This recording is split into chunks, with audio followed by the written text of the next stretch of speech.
stand on the windswept bluffs above Medora, North Dakota, where a peculiar French chateau perches like a mirage against the brutalized landscape of the American Badlands, and let your imagination strip away the romantic veneer that coats every historical marker, every tourist brochure, every sepia-toned photograph of this 26-room monument to impossible ambition. Because what you're really looking at is not a summer hunting lodge or a testament to frontier entrepreneurship but rather a tombstone marking the grave of a dynasty that never was, a fortress built by a man who believed wealth and willpower could remake reality itself, and if these walls could speak, these imported frame walls filled with elegant furnishings shipped across an ocean and a continent, they would tell you a darker story than the one printed in the guidebooks, a story about the terrible price of trying to be accepted in a world that never wanted you, about the invisible hands that built empires while receiving none of the credit, about the thin membrane separating vision from delusion, and about how even the most grandiose dreams can curdle into violence when a man discovers that neither his title nor his fortune can protect him from the forces that truly govern power in America. So ask yourself as you gaze upon this strange architectural hybrid, neither fully French nor fully American, what dark bargains were struck to raise these walls in 1883, who paid the real cost of this fantasy, and what does it mean that this house, unlike the man who built it, still stands while his name has been nearly erased from the history he tried so desperately to dominate, because the Château de Mores is not what it appears to be, it is not a charming relic of the Old West but rather a monument to the most dangerous of American myths, the belief that with enough money and enough arrogance, any man can become a king, even in a democracy that claims to have no kings at all. His name was Antoine Amédée Marie Vincent Amat Manca de Vallombrosa, but history remembers him, when it remembers him at all, as the Marquis de Morès, and in that forgotten name lies everything you need to know about the chasm between aspiration and accomplishment, between the man he imagined himself to be and the man he actually was, because the Marquis was born into an aristocratic twilight, arriving in Paris on June 14, 1858, the son of a French nobleman with Spanish and Sardinian bloodlines. A man who carried ancient titles that meant less with each passing year as Europe's old order crumbled and industrial capitalism rewrote the rules of power, and young Antoine grew up in a world where being an aristocrat was no longer enough, where titles without money were hollow shells, where the truly powerful were not the men with the longest pedigrees but the men who controlled the banks, the railroads, the factories, the new engines of wealth that were reshaping civilization, and perhaps it was this awareness of his own obsolescence, this gnawing sense that history was leaving him behind, that drove him to become what he became, a man perpetually in motion, perpetually scheming, perpetually convinced that the next venture would finally deliver the fortune and the glory that his birthright had promised but never delivered.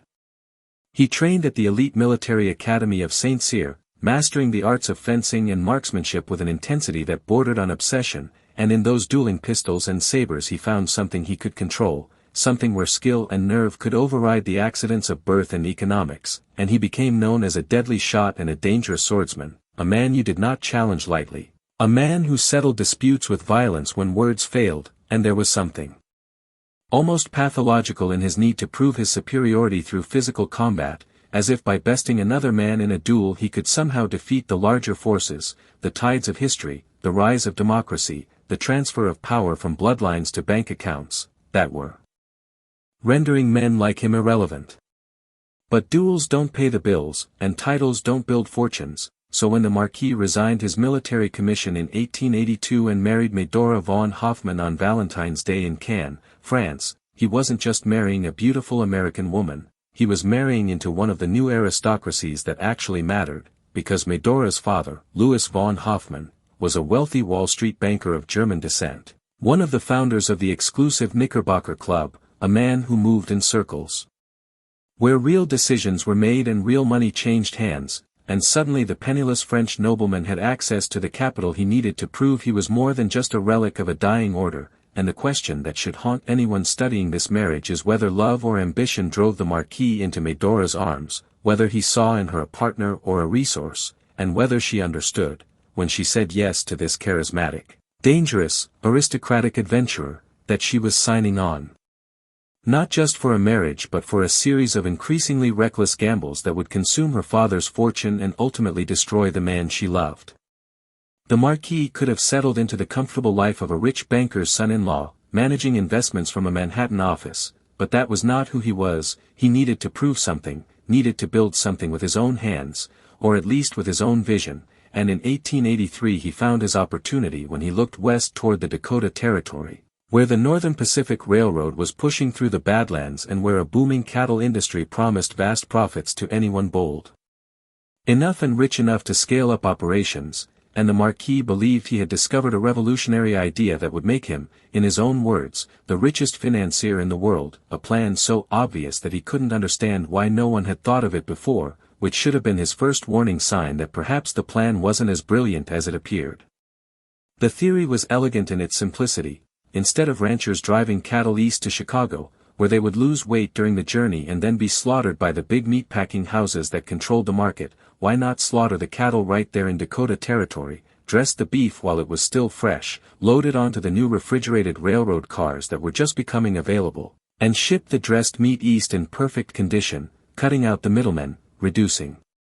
waste, delivering higher quality product at lower prices, and capturing all the profit that was currently being divided among ranchers, railroad companies, and the Chicago packers. It was vertical integration before that term became a business school cliché. It was disruption before Silicon Valley made that word into a religion, and to the Marquis it seemed like a certain path to enormous wealth. Except that he fundamentally misunderstood how power actually worked in the American economy.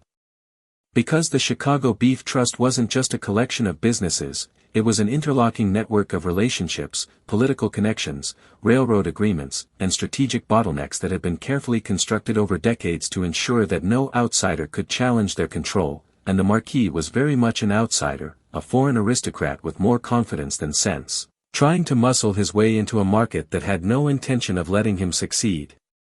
On April 1, 1883, April Fool's Day, and we should not overlook that bitter irony, the Marquis de Morès arrived in the Dakota Badlands and claimed a 6-square-mile tract of land along the Little Missouri River, and with his father-in-law's money he began building not just a business but an entire town, which he named Medora after his wife. And in that gesture you can see both his romantic nature and his monumental arrogance, because naming a town after your wife might seem charming until you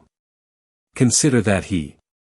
was essentially branding a piece of America with his family name, planting a flag and declaring that this rough frontier settlement was his personal domain, an extension of his will, and the established settlers in the nearby lawless town of Little Missouri immediately recognized what he was doing and they hated him for it, because the Marquis didn't come to join their community, he came to dominate it, to impose his vision, to show these rough frontiersmen how a proper European nobleman conducted business, and the resentment was instant and mutual. The scale of his operation was staggering. He purchased over 44,000 acres of rangeland for his cattle herds, he built an enormous slaughterhouse, an abattoir in his French terminology, with the capacity to process hundreds of head of cattle per day, he constructed a refrigeration facility with ice houses to keep the dressed beef cold, he erected warehouses and worker housing and a company store. He laid out streets for his new town and built a large hotel to house visitors, and then, on a bluff overlooking the entire operation, he built the Château de Mores, that 26-room frame structure that would serve as both his summer residence and his command center, a place from which he could literally look down upon his empire and feel like the sovereign he imagined himself to be. And if you want to understand the man's psychology, understand this. He didn't just want to run a successful business. He wanted to be seen running a successful business, wanted to create a visible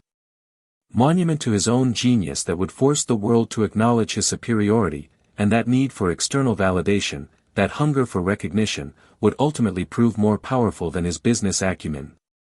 But who built this empire, and whose hands actually did the work that the Marquis took credit for?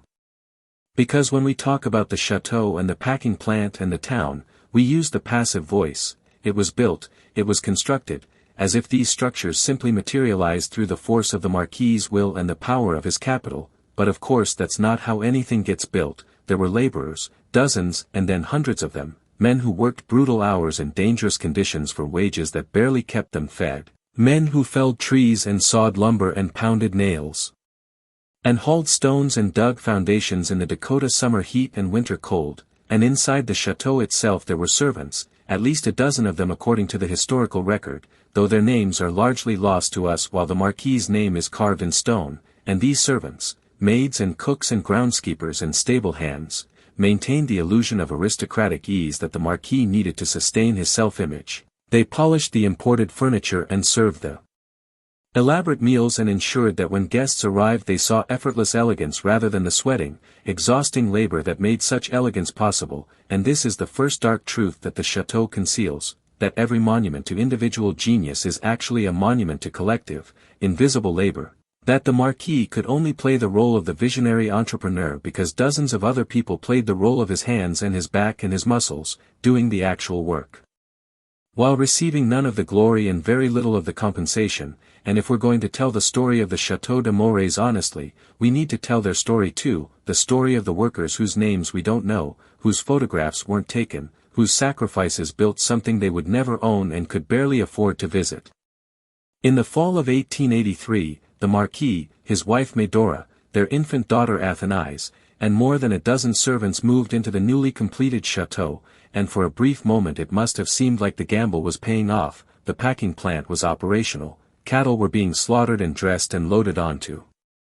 refrigerated rail cars, contracts were being signed with Easter markets, and the Marquis could stand on his bluff and survey his domain like a medieval lord, except that medieval lords didn't have to compete with modern industrial cartels, and the Chicago Beef Trust had no intention of letting some French interloper steal their market share, so they did what monopolists always do when faced with competition. They used their superior capital and their political connections and their control over railroad shipping rates to systematically undercut the Marquis's prices, to tie up his shipments in red tape, to spread rumors about the quality of his product, to make it economically impossible for him to compete, and the Marquis, who had imagined himself as a revolutionary entrepreneur, discovered that revolution is much harder when you're fighting an enemy that controls the infrastructure you depend on, and his costs kept rising while his prices kept falling in his father-in-law's.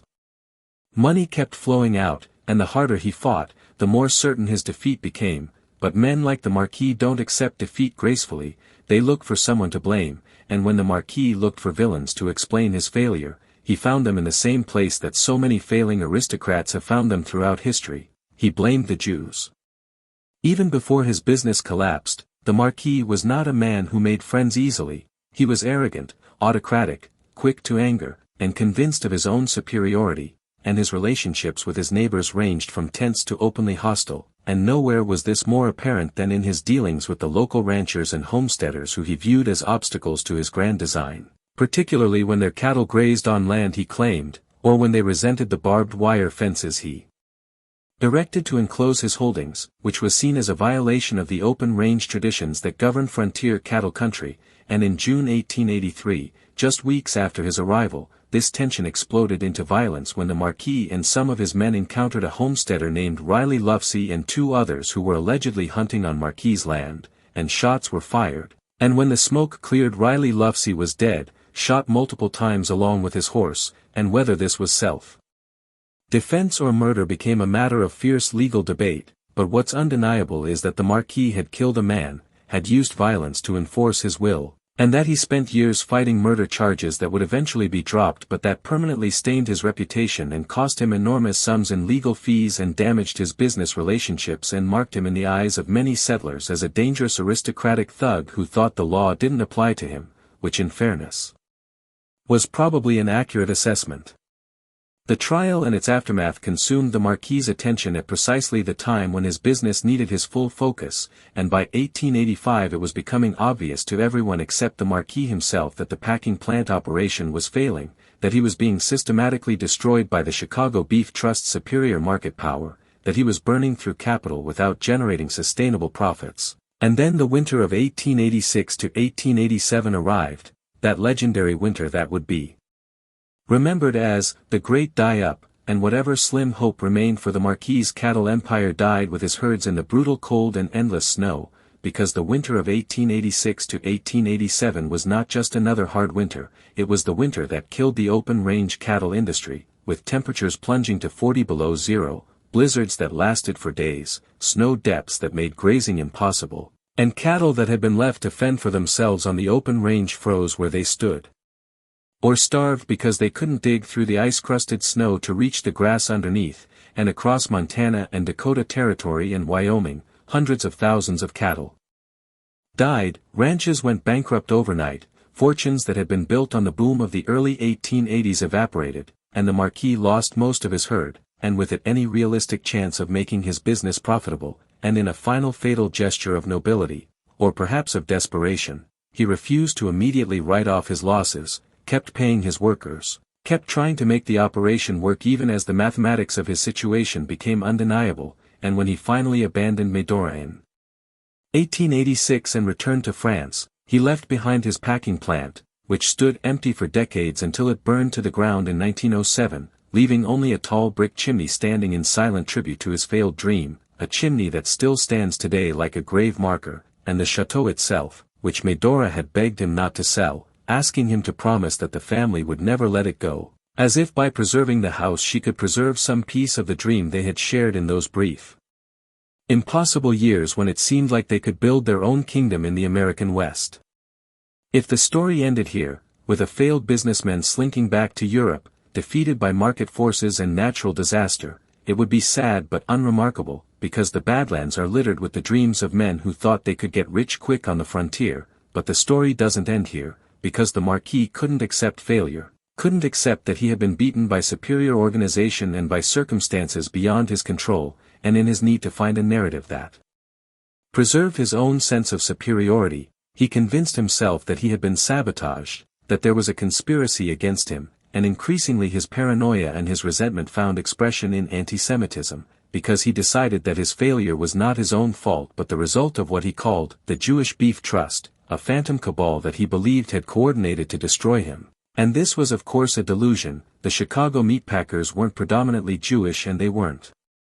conspiring specifically against him, they were simply doing what monopolists always do, protecting their market share against any competitor regardless of their religion or ethnicity. But the Marquis needed his failure to be someone else's fault, needed to believe that he had been defeated not by his own miscalculations but by a sinister external force. And so he returned to France carrying with him a poison that would define his last decade of life and ultimately lead to his death.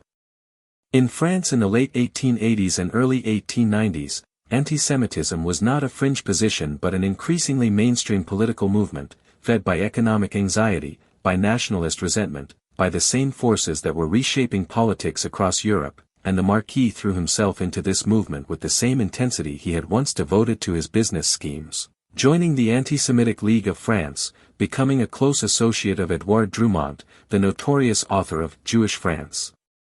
and founder of the virulently anti-Semitic newspaper La Libre Parole, and using his aristocratic status and his reputation as a man of action to become one of the movement's most prominent and dangerous figures, because unlike some antisemites who contented themselves with writing and speaking, the Marquis was prepared to kill, and on June 23, 1892, he did exactly that, engaging in a sword duel with Captain Armand Mayer, a Jewish officer in the French army who had publicly criticized the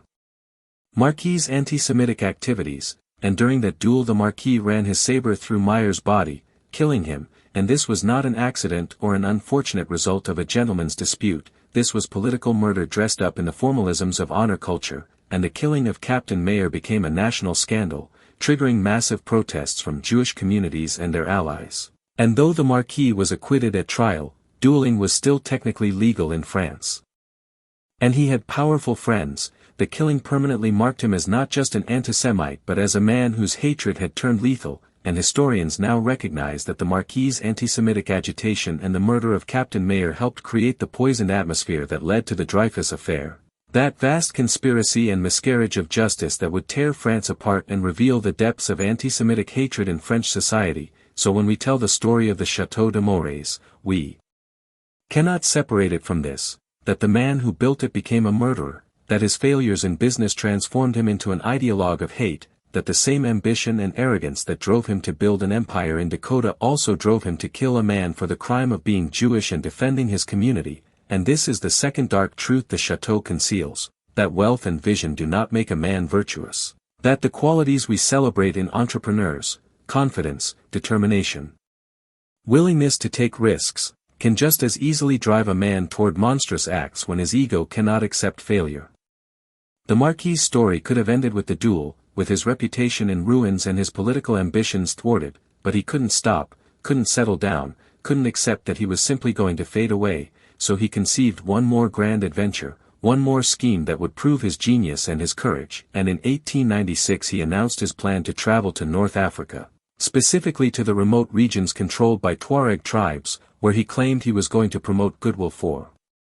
France and explore opportunities for colonial expansion, but the real purpose of his journey was even more grandiose and more delusional. He apparently believed he could unite Muslim tribes in a holy war against what he saw as the twin threats of British imperialism and Jewish influence, that he could position himself as some kind of bridge between French nationalism and Islamic resistance movements, that he could become a kingmaker in the colonial struggles that were then reshaping Africa, and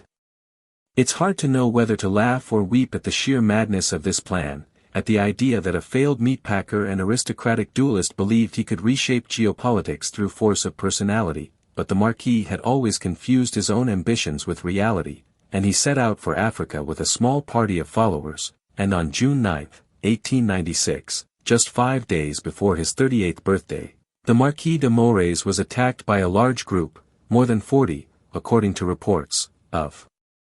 his Tuareg guides near El Waisha in what is now Tunisia, and in the confusion of the attack, with bullets and blades flying, the Marquis was killed, and whether this was a simple case of bandits murdering a vulnerable traveler, or whether it was a political assassination arranged by his many enemies in the French government who saw him as an embarrassment and a threat, has never been definitively resolved, though his widow, Medora, spent years trying to prove that the French government had orchestrated her husband's death, and whether she was right or whether this was her own inability to accept that her husband had simply gotten himself killed through recklessness and poor judgment, we'll never know for certain, but what we do know is that the Marquis de Mores died as he had lived, violently, far from home, in pursuit of a grandiose dream that was never going to come true, and when news of his death reached Medora in the chateau that still bore her name, she had to confront the wreckage of the life they had built together, the fortune they had spent, the man he had become. Medora von Hoffman Vallombrosa, the Marquise de Mores, outlived her husband by 25 years, dying in France in 1921, and in those years she kept the chateau in North Dakota as her husband had wanted, refusing to sell it even though it stood largely empty, a monument to a past that couldn't be recovered, and during World War I she transformed her French home into a hospital for wounded soldiers, as if by caring for the broken bodies of that terrible war she could somehow redeem the violence that had marked her husband's life, and she contracted an infection during a hunting expedition in Nepal, because even in middle age she remained the fearless adventurer who had thrilled the Badlands with her riding and shooting skills, and that infection eventually killed her, but before she died she made her children promise never to sell the Medora house, and they kept that promise, and in 1936 the state of North Dakota acquired the chateau, and from 1937 to 1941 the Civilian Conservation Corps, those Depression-era workers whose labor is another layer of invisible hands that preserved this structure, restored the building, and it became a state historic site, and later it was restored again in 1995. And today you can tour the Château de Mores and see the original furnishings and the personal effects of the family and the elegant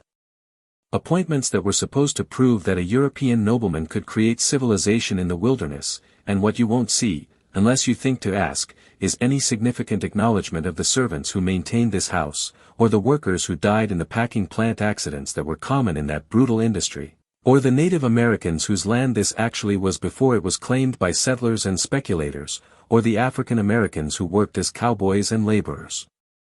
throughout the West but whose presence has been scrubbed from the romantic mythology of frontier history, because the chateau, like most historic house museums, tells the story that makes its central figures look best, the story of vision and tragedy and romantic failure, rather than the messier, darker story of exploitation and violence and systemic inequality that actually explains how places like this came to exist.